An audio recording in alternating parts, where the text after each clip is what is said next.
What is going on, YouTube? Carter here. Got another knife talk ramble video for you about Emerson double detents. Fair warning, this is super nerdy stuff that most people probably don't care about, particularly because it's a little nerdy to knives in general, but also it's specific to Emerson. So only Emerson fans probably care on this topic at all, and even most of them are probably like, who cares about this particular thing? This is how my brain works, and this is the stuff that I think about. And some of this is also shrouded in mystery, and a lot of it's conjecture. So I'm talking about Emerson double detents, which is a thing they used like extensively pre-2012, 13-ish. They started to phase it out. The reason I bring it up, and I wish I still had it, I actually sold it. I bought a production Persian of a recent run. So it had standoffs, silver standoffs, just like this. And it was the PTAC, the Persian. But lo and behold, it still had a functional double detent system. Now, I've mentioned before, some of these models of the new production run will have legacy show side scales. I don't remember if this one has it. Let's see if we can see in here. It's kind of hard to see. Let me pull it off camera and see if I can. No, this does not seem to have it. But some of even the new runs will have a legacy show side scale where it has the detent, the second detent tab milled out. Now, there's no ball in it, and it's not bent, so they're obviously just maintaining their machining, but they're not doing the actual double detent work to make it functional. Some new knives do not have that at all, so it's kind of like, it's interesting to see new production Emersons, which ones have that tab, which ones don't have that tab. But what was interesting about that Persian, it was a relatively new run, but it had a fully functional double detent, meaning the tab was bent out, it had a ball in it, and that was the functional detent. So, for those that don't know, double detent, what am I talking about? For a long time, Emerson's had two detent balls. So on the lock side, just like this, it had a detent ball. And then on the show side, around here, some parts, there was a little tab that was milled out, like a tab, you know, maybe about that long, well, maybe a little bit longer, depending on the model, milled out. It had a detent ball pressed in it, and it was pushed in, right? It was bent in so that it was exerting a force on this side of the blade. And then the lock bar had a detent ball exerting force on this side of the blade.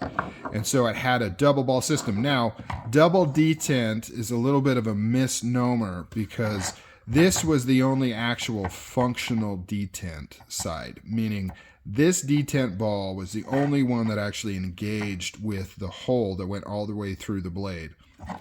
This detent ball was only there to allow the lock bar to smoothly slide across the blade when opening and closing. So both balls didn't engage with the hole. So double detent isn't truly accurate. There was only one detent, but double detent balls, if that makes sense. Now, why did Emerson do that? That's the big mystery. I don't have a definitive answer. I am going to try to guess, though.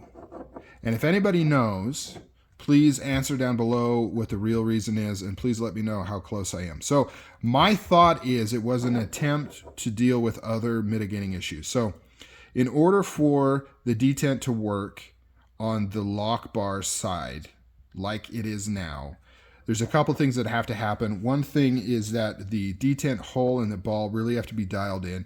You have to make sure that the ball is sinking into the hole the proper amount to get the correct detent. So your machining and tolerances have to be really on point because you have to make sure that it's seating in here to a certain depth. If it's too deep, your detent's going to be too hard and you're not going to be able to open it.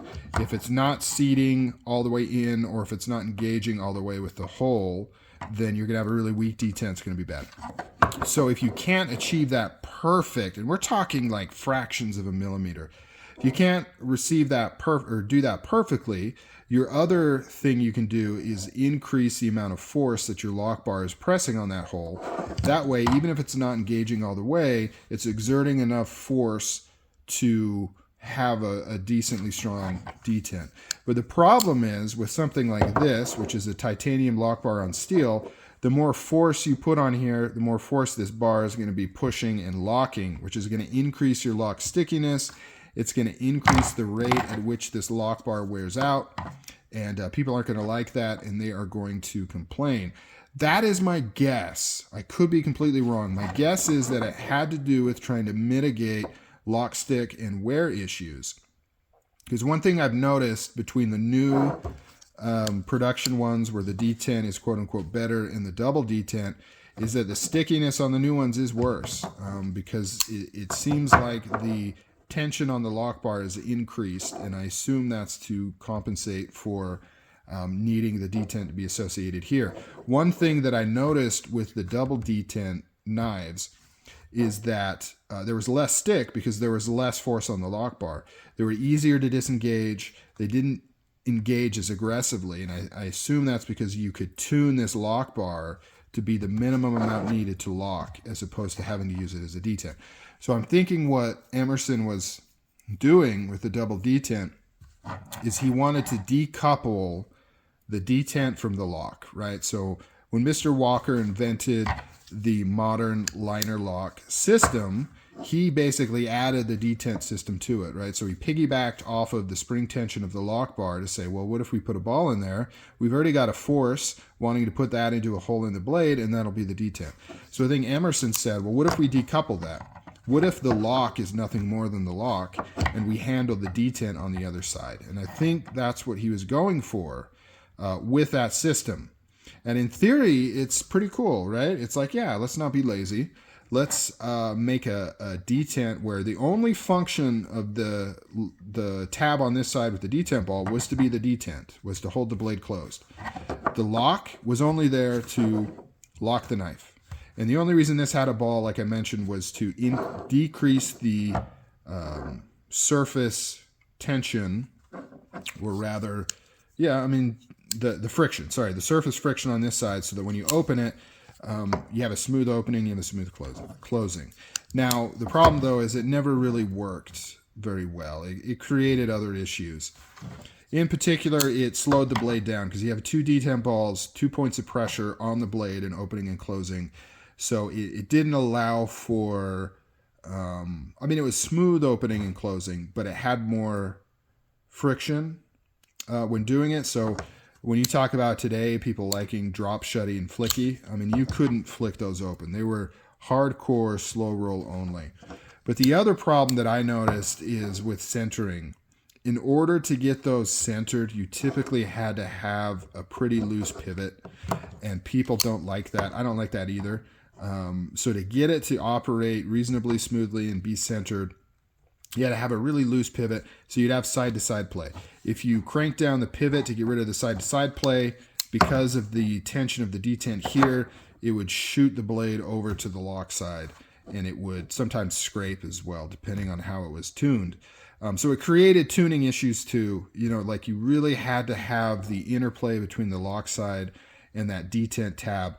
They had to be dialed in perfectly to get the thing to work right. And if either one of those were off, it would affect centering and action and those kind of things. And so it never seemed to really, you know, the juice wasn't worth the squeeze. He's tried to, I'm thinking, once again, this is conjecture, I'm thinking he tried to solve one issue, and in doing so, he created two more. So now he's since moved away from that, and I think that's because he's increased his manufacturing ability, and I think he can kind of set this a little bit better.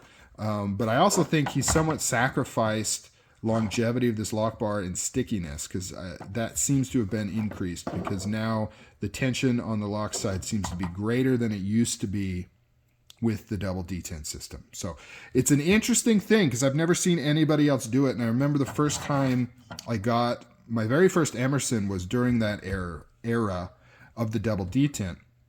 And I couldn't wrap my head around it. I'm like, what is this? What is this tab? Why is it over there? Why are there two detent balls? What's going on here? Nobody else had done this or attempted this. And it was always kind of a unique thing with Emerson's until they kind of abandoned it. And then, like I said, it blew me away when I got this Persian, and it still had that fully functional system in there, which I found interesting. I assumed that they had been phased out like years and years ago. I assumed any knife that had standoffs wouldn't have a functional double detent, and I stand corrected because that one did. I'm assuming they just didn't want to recalibrate the hole in the tang, because like I said, only this side was the functional detent side, and if you looked at that Persian, there would be no way for a ball on this side to work in where the hole was drilled. So you would have to reposition that hole, re-drill that hole so that this side would be able to go into it. But all right, guys, that's it. Little ramble, little thoughts. Let me know down below if you have any more information about why he did the double detent, or if there's any facts or things I got wrong or any input you can provide. Thank you.